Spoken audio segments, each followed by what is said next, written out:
The curious task of economics is to demonstrate to men how little they really know about what they imagine they can design. Economics is the painful elaboration of the obvious. Economics is not just about money. It's about understanding what makes people tick.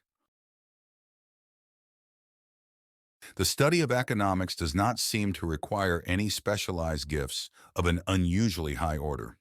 Is it not, intellectually regarded, a very easy subject compared with the higher branches of philosophy and pure science?